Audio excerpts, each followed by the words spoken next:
Hi everyone, I'm Lev here and we're playing King Arthur's Legends Rise.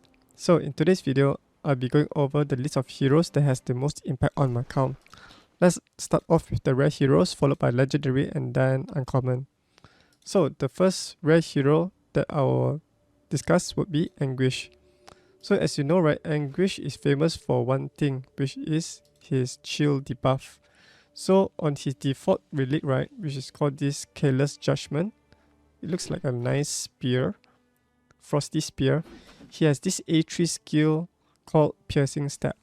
Attacks one enemy 5 times, total damage is 180%, 50% chance for the last 3 hits to inflict chill for 1 turn. So you might be thinking, what is this chill? Does it just freeze enemy or slow down the enemy? What does it do? So chill is actually a dot, D-O-T, damage over time. So damage over time means, right, whenever the enemy has this chill dot or chill debuff, or also known as chill negative effect, they will take damage equal to 3% of their max HP each turn. And it also lowers attack speed by 5%. So different dots, right, will have a different secondary effect. So for this chill, right, it will have this lowers attack speed by 5%.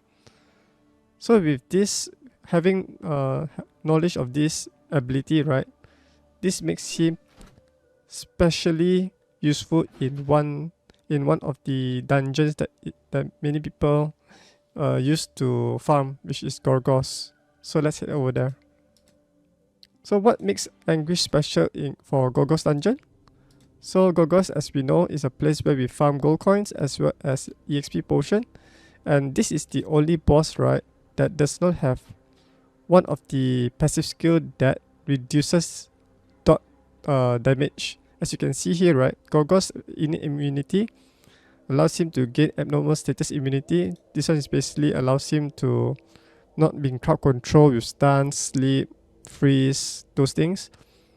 And he's not and he's immune to attack gauge decrease, means we cannot like prevent him from taking stun by keep on spamming those attack gauge decrease. But he's not immune to this dot, as well as he doesn't have any special ability to reduce the dot damage. So let's compare with another boss, right? So let's say if we take let's take this tiger. Let's enter to this tiger and check the using the magnifying glass. If we see one of the passive skills, right? Let's see. Normal okay, this one grants dot 90% decrease to terrace and body parts. So most of the bosses will have this defensive ability. What does this mean, right? It will reduce those dot damage by 90%. So as you can see, right, this makes Anguish super great for Burning Land, because dot damage, right, can massively deal a lot of damage to this Gorgos. And Gorgos, I think he has the most HP, I think, compared to most of these power up dungeons here. Alright, so let me quickly go through all these stages here. So this is Burning Land stage 1. So usually when you start off with your 4 core heroes, right, you might not get Anguish as a free-to-play player, but if you're lucky to get him, you might not need to use Anguish in the first 5 dungeons, because this one you can just brute force with pure damage with K, Arthur, or if you're Will, you can use Bedivere, like one-shot all of these bosses. But when the boss reaches to like Burning Land stakes 6 up to 10, right, the boss has like tons of HP, and using pure damage alone would not even be able to one-shot him anymore. It'll take like much more longer compared to using dots. So starting from Burning Land stage 6 up to 10, right, it gets even more and more difficult. So this makes Anguish super awesome for this dungeon here. So as we can see, right, Anguish, his A3 ability can apply if you're super lucky, right, you can apply 3 hits on this one attack, right, 3 debuff, 3 chills, and this chills already deals a lot of damage. And apart from that, right, he brings a useful aura. This is called attack speed aura by 20% in this dungeon. Burning Land dungeon as well as in Arena. This is super helpful in two strategies. The first strategy is if you're using a hero like Anguish, then Isolde and Merlin, or a 4-man team like this one. So for this team, right, I'm using in this stage 10 is Anguish, Rosier, Lancelot as well as the Jared. So I'm just putting a Lancelot here. So we got lots of debuff, lots of dot negative effect onto Gorgos, and we can speed clear this dungeon quickly. And also I'm leveling Lancelot up in the same time. Anguish pairs really well with any dot extender hero such as Rosier.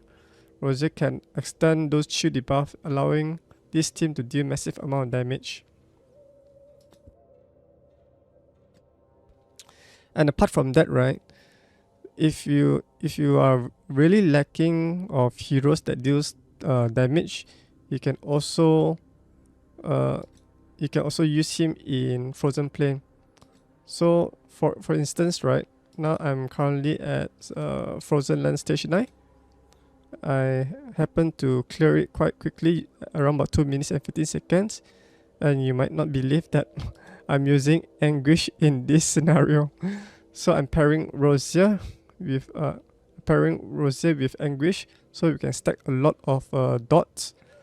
Rosier applies bleed, while Anguish applies those chill. And with this team composition, right, we can manage to deal tons of damage against Aldri, who has a lot of HP like Gorgos, but not as much as him. And he's defensive, because the one thing that makes Aldri quite difficult to take down, especially starting from stage 8 to stage 10, right, is because he has the ability to apply, I think, increased defense on himself, like this one. Whereas all allies defense increased by 3. This one maybe it's like 80% defense. So if you do not have any ignore defense skills, it's pretty difficult to do much damage to Aldri at the short span of time before he gets his rage. Then apart from that, right, he also gained defense increase during his hibernation. Then what else? Effect resistance. So that one's not okay, this one. Robust immunity. 100% chance to gain damage taken to defense up for the rest of the battle. So this passive skill itself, right, it means the more damage you deal to Aldri, right, he will keep on increasing his defense, making it much more difficult when Aldri's HP getting lesser and lesser. So he's becoming more and more tougher, like Gorgos. So in order to bypass this defense, right, you use dots. Damage over time, such as like bleed or chill, right, just bypasses defense. So you can deal consistent damage throughout the battle as long as you keep on applying those debuff on Aldri. So this makes Anguish one of the best heroes to speed farm with Rosier in this dungeon as well. So yeah, so if you do not have any strong damage dealers, like let's say if you do not have Bedivere, you do not have I think any strong green damage dealers, right, then you can use dots to take them down.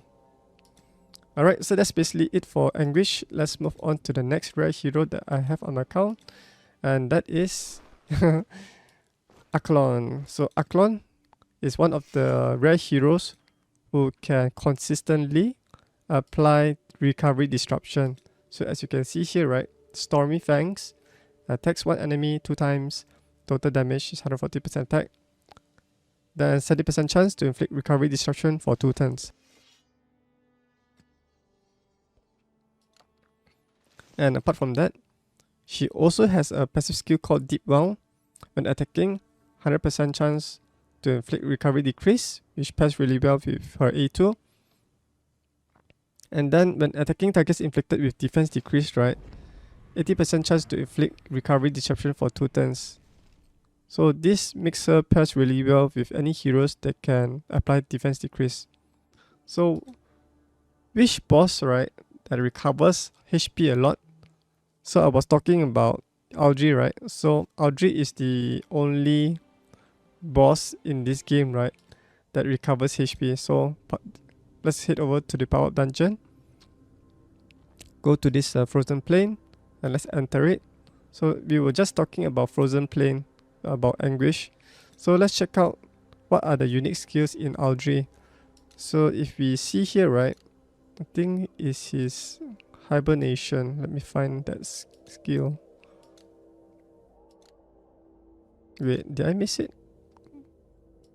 This is brutal predation that attacks the enemy using his attack and defense. Oh, okay, so this means, right, the more defense he has, right, the more damage he can deal to your heroes. And this one applies the effect accuracy decrease. This one is increasing his defense and inflicting effect resistance. Hibernate.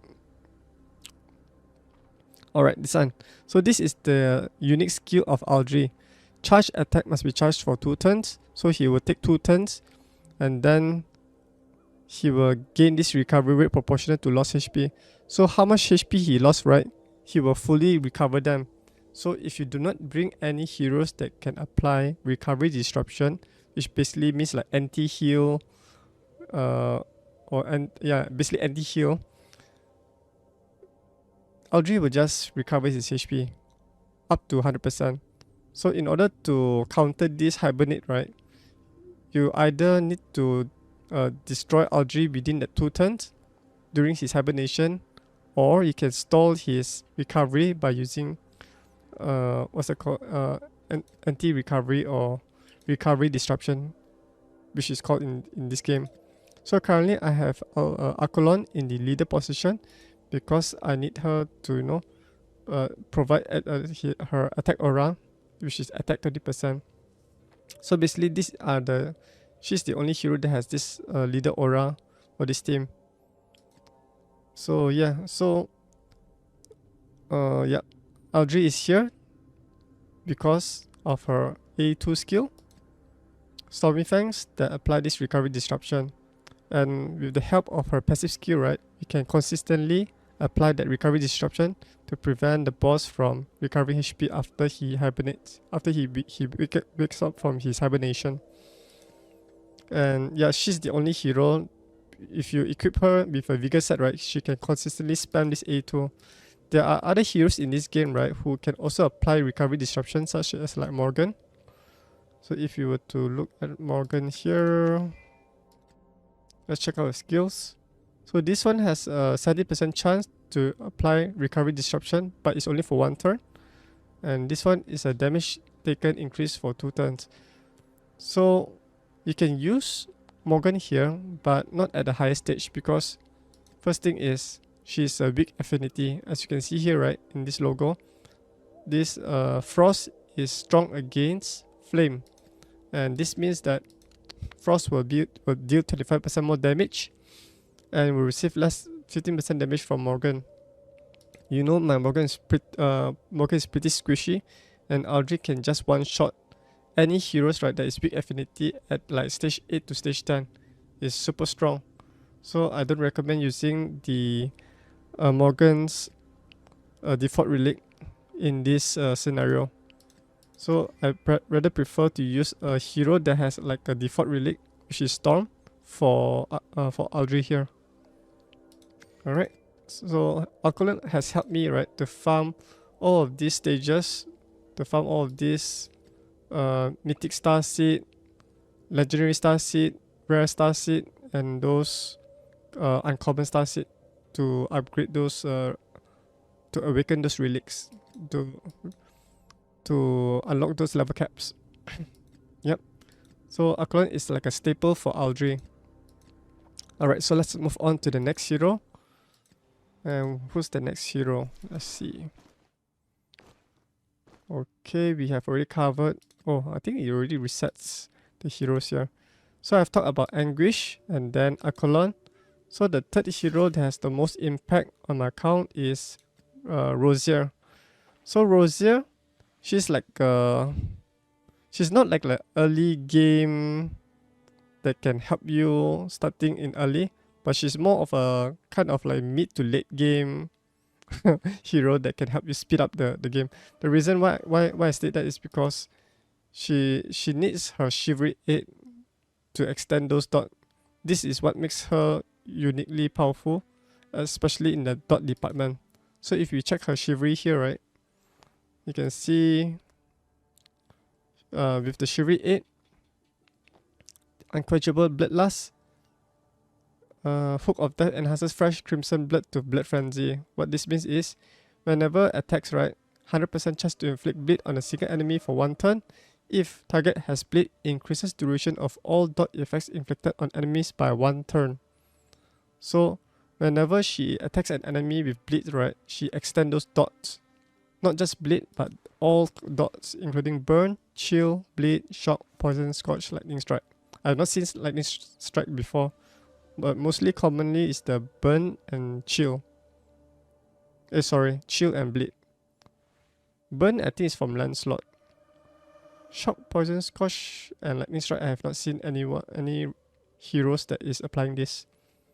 So that's why, right? Rosier shines pretty late because you need to get at least like how many copies you need? You need 2 copies. 2 copies of Rosier to keep on unlocking this Chivalry. So you need around about 16 copies of Rosier. So if you are a free-to-play player, right, or a light spender, you may not have that many summons. So you can use an alternative, which is memory stones. So in this game, right, whenever you complete a campaign stage, such as like this story mode, main story, or adventure, or also there's a new event going on right now, right, which is the Happy Holidays event. If you farm in Frozen Plain, as well as the Plane of Beasts, or also completing those main story, right, you gain these rewards. Mystery star token. I think they drop. Do they drop memory stones? I'm not sure. But there are some events that has this shop, right, that allows you to purchase memory stones. So you can use those memory stones to upgrade your rare heroes. Okay. So Rosier is like a late game, like a mid to late game rare hero. And I use her in many areas in the game, as you saw, right? You saw I use Rosier in Gorgos because I pair Rosier with another dot hero like Anguish as well as Lancelot to extend their debuff, the dot debuff. I've also used her to speed farm the Frozen Plain because I do not have much strong damage dealers who has ignore defense to tackle Aldri's tick defense. He keep on increasing his defense the more damage he takes. So as you can see here, right, at stage 9, I'm using Rosier to pair with Anguish to deal massive amount of dots. Stack up as many dots as possible on Aldri. Then not only that, you might be thinking, Rosier is just like a dungeon hero only, but not necessary. I've also used her in the Forbidden Dungeon. So as you can see here, right, I'm around about, I clear up to stage 74 of this Forbidden Dungeon. I'm not able to show you the team because it's already, I don't have any coupons here. But the team that I'm using, right, is like Merlin, Gillian, Morgan, as well as Rosier. So there are some stages in this game, right, that the enemy mobs, right, has tons of HP, just like Gorgos like that. And I don't have many strong damage dealers, right, so I just use Rosier Bleed. Rosier can apply those bleed debuff from her A3. Let's take a look there. So if we check on Rosier's relic, right, Rosier's main relic is, wait, let me think. I think this one.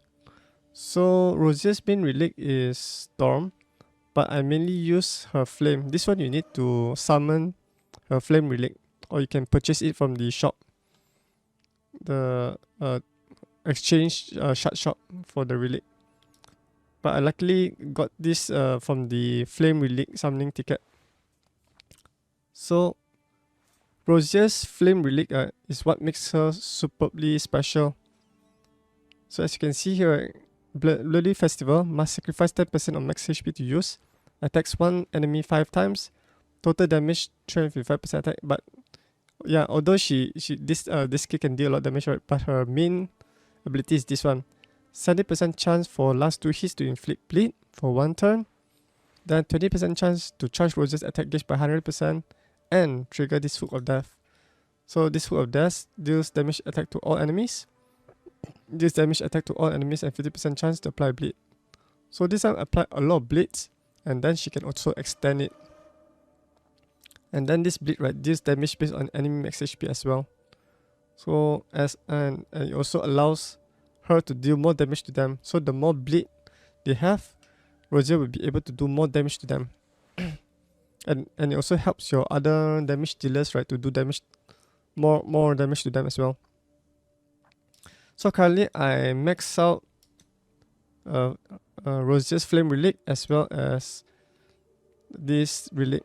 The reason why I max out Rosier's Storm Relic, right, is because I need a strong damage dealer for Audrey, because Audrey is like Storm. No, Audrey is Frost, and I need this Storm Relic, right, to deal more damage to the Audrey boss and also reduce the damage taken.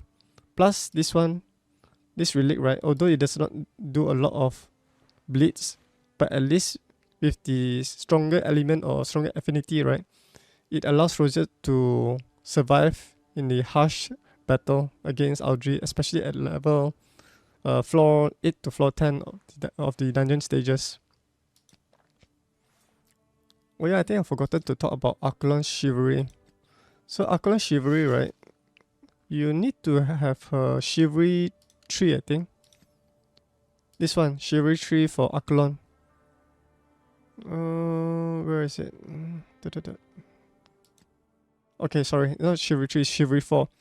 So whenever you unlock Archelon's Chivalry 4, right, all active skills chance to inflict recovery disruption plus 10%. So this increases the success rate to apply that recovery disruption.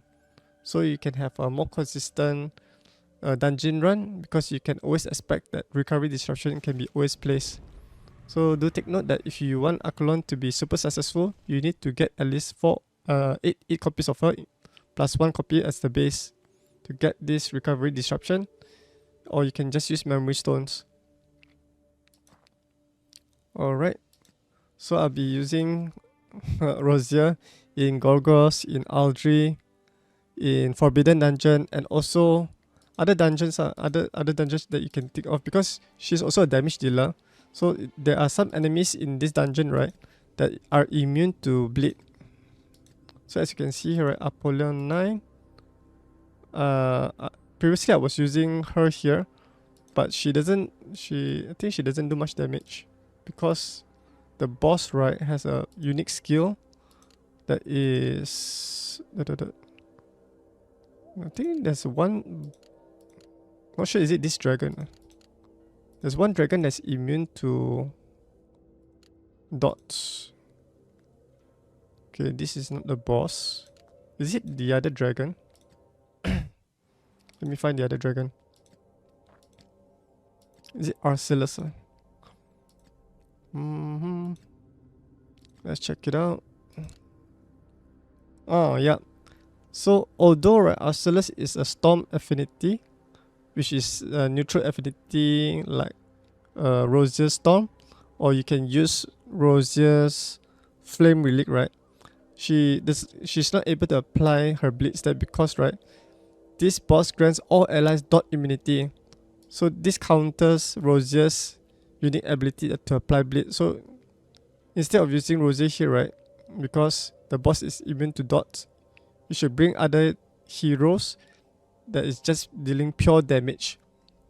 So if you use a pure damage dealer, right, you can knock down this boss even faster. So this is the only place that I do not use Rosier.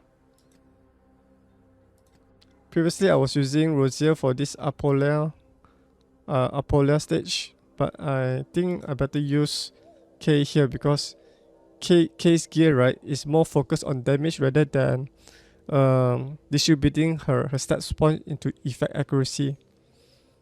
Okay, and then for the Nest of Yaskel hack, I do not have Rosier's Frost Relic build up, so I just use other heroes. So I did not use Rosier here. So I do not use Rosier in the equipment dungeon, but mostly in the power up dungeon and forbidden dungeon, as well as the main story. So yeah, that's the three rare heroes that I use mostly in my account until today. And then apart from these 3 impactful heroes, then we have the lovely duo, which is Kay as well as Arthur. So I believe all accounts will have these 2 heroes, especially for free-to-play players. Do not sleep on them. Arthur, although maybe some say like Kay is much more powerful than Arthur, but I believe both of them are roughly the same. And Arthur just slightly he did slightly more damage than Kay, because he has a unique skill. Once you get him to Chivalry 8, right, every time when he performs a critical hit, he will deal additional 1 hit on the enemy. So as you progress in a longer battle, right, the more times that Arthur deals damage, right, the more additional hits he can apply. So he will out damage K in the longer fight. But if you're talking about like burst damage, right, then K might be able to deal more damage in that scenario. But in the longer fight, Arthur will deal more damage based on this Chivalry 8. If you compare K's Chivalry 8, right, this one is quick-footed after evading, grants self golden balls resolve for the rest of the battle. This one is mainly useful in arena, especially against enemies who are much faster than you, and this is like a way to counter those fast attackers. So each time whenever the enemy attacks you, right, and if K is able to evade it, right, she will gain this golden ball resolve, and once she got 3 or more golden ball resolve, right, and when she performs any attack, when having these 3 unique golden ball resolve or more, she will instantly gain an instant turn to do damage to the enemy. If she has 6, then she'll be able to take another turn. So you like keep on removing 3 stacks of golden ball each time when she attacks. This allows her to deal a lot of damage. But this one only works if she can evade enemies. And this one is only useful in arena because you need fast enemies to keep on spamming their attacks, focusing on K, and then she will be only able to enjoy this benefit. So this one is mainly for arena. So this makes Arthur, right, more suitable for PvE content to deal a lot of damage. So how would you build K as well as Arthur? Just focus on just attack percentage, critical rate, critical damage, and then what are the other stats? Attack speed, critical rate, critical damage, flat size attack, and attack speed. And also I think hit accuracy is quite important, especially if you're using against like enemies that has a lot of evasion. Those enemies like the Yeskel Hack, the dragon boss, the first dragon boss, right? He sometimes applies this evasion on himself. So to counter that, right, you need hit accuracy. But if you have other heroes like Sigrun, right, who can manipulate those positive buff into negative buff, right, you will automatically decrease those evasion. So yeah, so this one you just build both of them, right, K as well as Arthur. Just pure damage dealers, deal lots of damage, high critical rate, high critical damage, high attack speed, and high attack. You just need to focus on these stats, and then you can build them super powerful. So where I use these 2 couples, right, K as well as Arthur, is basically to clear up those main story. So main story, right, they are normal, hard, and hell. I use both of these couple, right, to clear normal from chapter 1 up to chapter 10. I use them to get these three stars. Then same goes with hard. I use them to clear all the chapters, chapter 1 to chapter 10, to get all of these three stars. So don't sleep on them. Then K and Arthur also still pretty useful for late game power up dungeon. So where do I use K? Let's say for Plane of Beast, we enter here. So as you can see here, I've already cleared Plane of Beast 1 to Plane of Beast 10. So I'm using K here. She has a unique aura, activates in plane of base, grants all allies 20% attack. Means all of your damage dealers, right, will be able to do 20% more damage. And best part of all, right, what makes K special on her Storm Relic, her, what's this called, A2 Double Blade Dance, attack one enemy 4 times, and then her basic attack attacks one enemy 5 times. This allows her to break Penvit's barrier quickly. This barrier skill, right, is the one that prevents you from dealing damage to the boss. So let's see which skill. Okay, this is skill Tyrant's Tendency. Gain a 16% hit for 5 turns, fully recharge Penvit's attack gauge. Barrier. Blocks hits equal to barrier count, increases defense by 2%. So having a 16 hit, right, that basically means 32% additional defense. So the more barrier he has, right, the more defense he has, and then it couldn't do much damage on him. Basically, barrier just mitigates that damage from his HP to this barrier. So every hit, right, destroy one barrier, and totally mitigates those damage from his HP. So you need a multi-hitter for Penvit.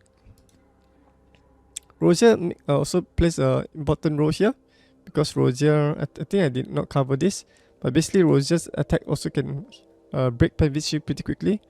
Although it's not as good as K, but at least this one is her basic ability A1. Attack one enemy 3 times. And then she also has this one, 5 hits. So this is what makes these two ladies super powerful for Penvit.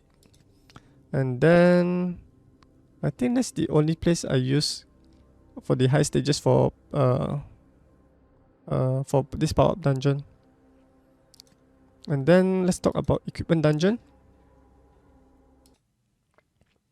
So for the Nest of East Skullhack, let's enter it.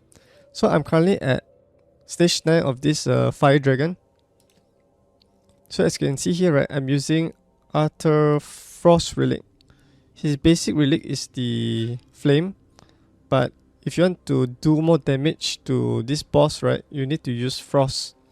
So I happen to get his Frost from a Summoning Relic ticket, but you can also purchase it from the shop for some currency. I'm not sure is it the clan shop or the arena shop, but there's one shop that all free-to-play players can get on. So you just get his Frost Relic and then use it for this boss. You can use other heroes like Everett. I think that is one of the heroes that you can get from the Red Up banner currently right now. I'm talking about this girl. But the reason why I did not build her is because, right, legendary heroes consume a lot of resources, especially if you want to get them to 6-star awakening. Their level 60 relics, it takes up too much resources. It takes like almost double of a rare hero. So yeah, go build a rare hero than a legendary hero, because rare heroes is like a more affordable option. But if you're whale, right, I think resources is not an issue for you. So that's the reason why I have Arthur in the Frost Relic for this farming. Then for the Origin of Apolia, this defensive equipment sets, this is the Frost Dragon. So what heroes that I use, I'm using, as you can see, I'm using K and Arthur. You might be like thinking, oh, these high stages you might be using like Bedivere, might be using all these heroes, but I just use these heroes instead, because these heroes, right, first thing is they are Storm. They are equipped with Storm Relic and they are receiving 50% less damage. My Bedivere is so squishy that this boss, right, can just like 2-hit KO my hero, especially when they're the neutral affinity. So use enemies who are strong affinity, which is like the Storm, if you have the relic. So yeah, I'm still using K and Arthur to farm this Apolia. And then apart from that, for Arceus, I'm still stuck at this stage 6, because for stage 7, right, stage 7 is pretty unique. Stage 7 up to stage 10, I think they have 3 waves. You can see here, right, there's wave 1, I'm able to clear wave 1 and wave 2, but wave 3, right, the the damage dealt by the boss is super powerful. It almost kill out all my heroes. So that's why I'm still stuck at Arcelus 6. So for Arcelus 6, basically I'm using the same strategy. For Terrace, it's basically to just prevent the boss from taking his turn. So I'm just using these heroes like Morgan, what's this called, Rosier, Claudius, as well as this is one of the new uncommon that I just built, Alan. So these heroes, right, just basically stops the enemy from moving, because the boss doesn't have any immunity skills against attack gauge. As you can see, they're immune to crowd control, they're immune to dot immunity.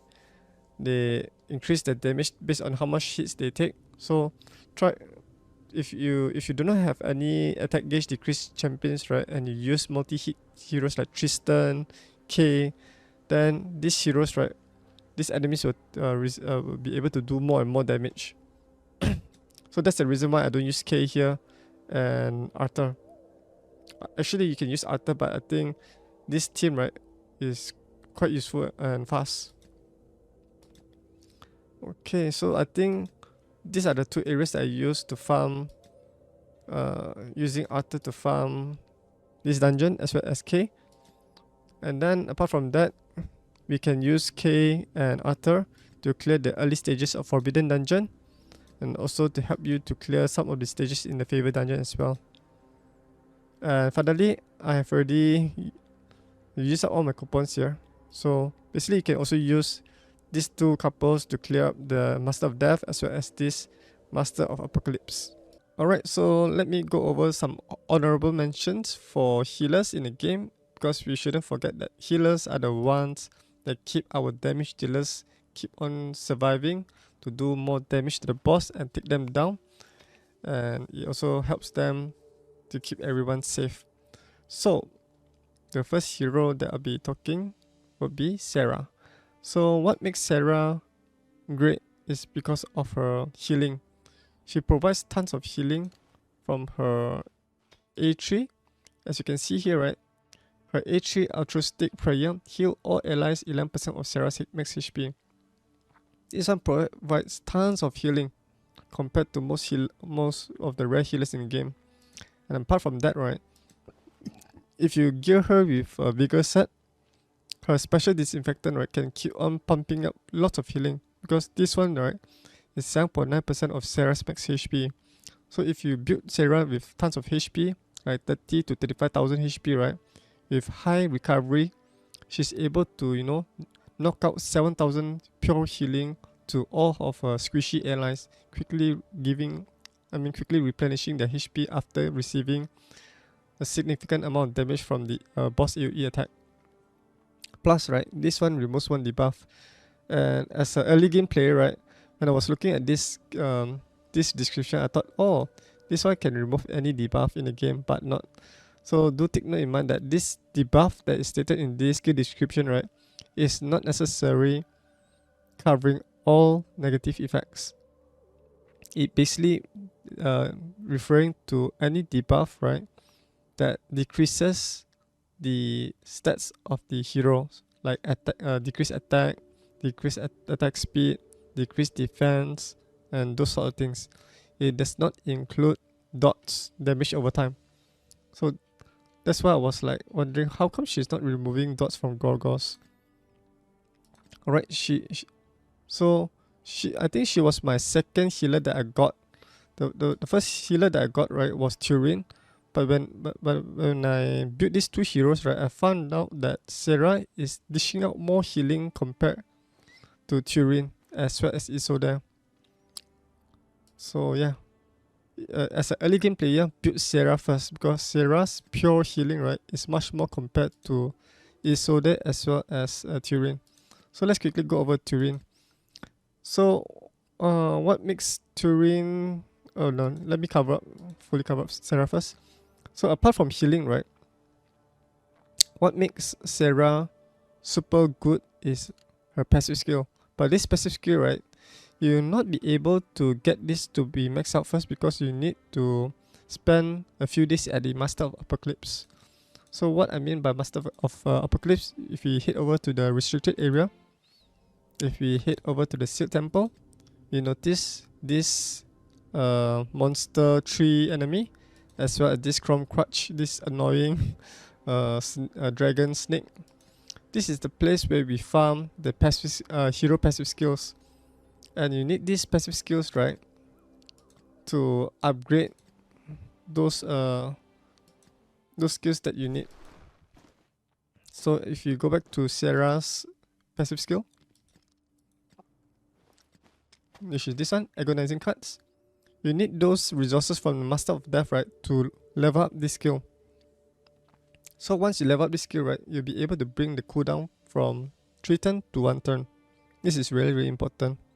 Then apart from that, right, it also increases the debuff duration of the buff disruption, as well as the attack gauge disruption from 1 turn to 2 turn. So this one is the most important skill that you need to max out.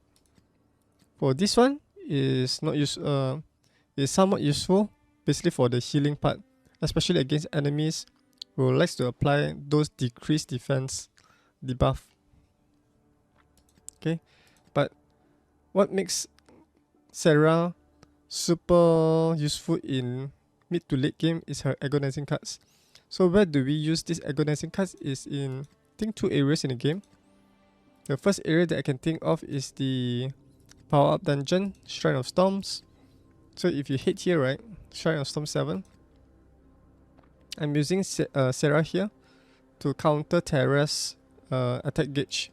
So if you see the Terra's left arm, right, we charge Terra's attack gauge by 60%.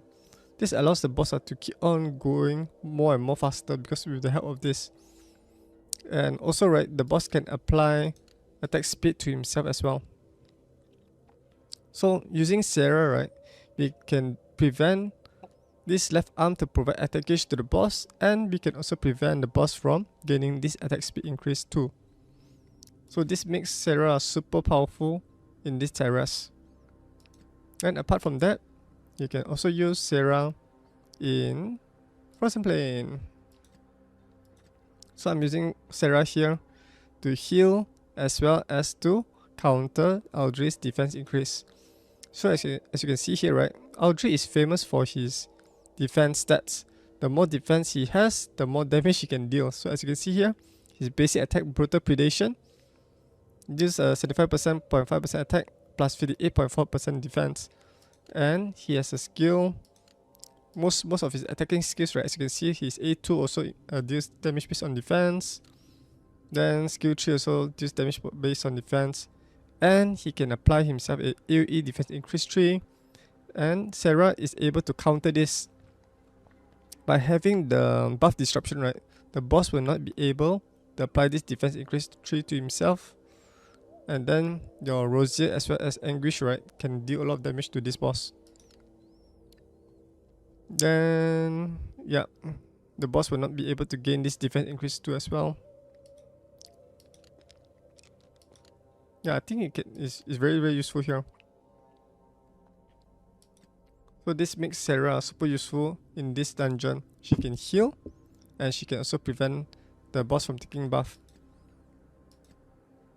Then the other place that you can also use her is the equipment dungeon, which is this Yeskel hack.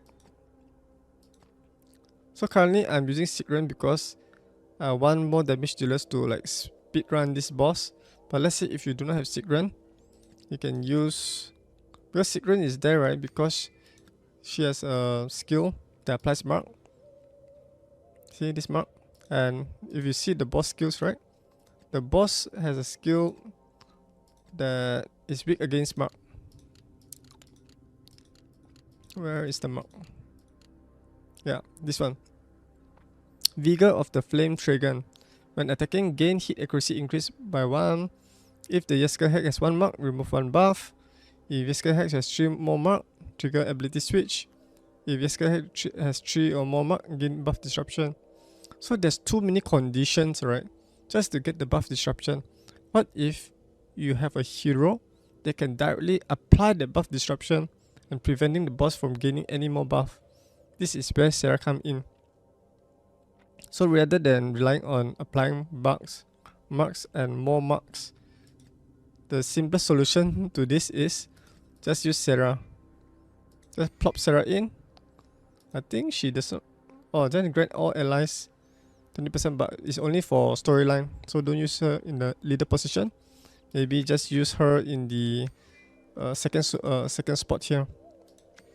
Then use her frost, and then use her A1 just to apply that buff disruption using her passive skill. But she must be faster than the boss before the boss is able to gain those buff. So that is the other place that you can use Sarah in this scenario, which makes her one of the best candidate for early game, mid game, and also late game. Alright, so that's about it for Sarah. How about the other healers in the game? Let's head over back here. Let's move back to this healer here. So what makes Turin special is because of her A3 skill. Her default relic is a storm, and her storm is much better than this frost. Reason being is because her A2 grants all allies recovery over time for 1 turn. Effect accuracy, defense increase 2. Effect accuracy is useful for Audrey because you need a high effect accuracy to apply recovery disruption, to apply bleed, and also you need the defense increase to reduce the damage taken by the boss. So this one is pretty useful for Audrey. And her A3 skill, right, has a 70% independent chance to grant each ally attack speed increase for 2 turns. So if you do not have any attack speed down for like pen beat, for crouch, all those things, right, you can use Turin as a healer to speed up your heroes to go faster than the boss. Plus this one also provide somewhat good healing. So Turin is good in this area. And finally we have Isode. So Isode, at first, right, I was using Turin as well as Sarah early game for Gorgos, but I found out that these two healers is not able to heal as fast as Isode. I was thinking what's the reason? Is because of dots. So as you can see here, right, Isode A2 skill has the lowest healing compared to Sarah and Turin. Look at that, uncommon accuracy, healing 3.8%. And a flat stat of 39. And it only provides like recovery over time like 5%. That's like almost like 8.8%. So it's roughly in between of Turin as well as Sarah. If you count these two, so Isode's healing, right, is somewhat of a mixed bag between these two guys. If you do not want instant healing, instant burst of healing, then go with if you do not want instant healing, you either go with Turin or Isode. But Isode in this case, right, is much more better because apart from recovery over time, right, she can apply 3.8% healing. So if you want instant healing, you can go with Sarah. So Isode is like somewhat in between. But the best part of all, right, what makes her super good for Gorgos is because of her passive skill, Merciful Protection. When using skill 2, removes 2 dots from all allies, grants all allies dot taken decrease 2 for 2 turns. So this allows your heroes, right, to survive longer in the battle, especially against Gorgos, because Gorgos has the ability to activate those dots, and these dots, right, decreases that damage taken by them. So this makes Isode one of the best healers for Gorgos. Yep, so that's covering for all of these 8 heroes. The first one will be Anguish, our chill hero. Then secondly is Akolon, the recovery disruption queen. Then third is Rosier, the bleed dot extender. Then the fourth and fifth will be Kay as well as Arthur. These two are your pure damage dealers to clear those storyline stages. And then the horrible mention is Sarah, our pure instant healer. Then Turin, the healer plus a buffer hero. And finally we have Isode, our hero, the queen of Gorgos healing, as well as yeah, she can also apply chill. Means she can also apply chill on her A1 as well as her A3, so she can also still do some damage, especially if you need her to do that. Alright, so that's basically it for the rare heroes. I think the video is quite long, so I'll stop here. So those are the 8 most impactful heroes that I have on my account for early to mid game. Do let me know down in the comments below what heroes, what rare heroes that are the most impactful for your account. If you have a different one than mine, do share it below. I love to explore them in case if I miss out any of them. And yeah, if you found this video helpful, you can give this video a thumbs up. And if you're new to my YouTube channel, you can click on the subscribe button so you never miss out any new videos that I post on this channel. I'll create a follow-up video to cover up the legendary heroes that I use, but it's only a couple of them. But I think I'll do a separate video because this main video is too long already. Alright, take care everyone. Hopefully you have a great day. See you. Bye bye.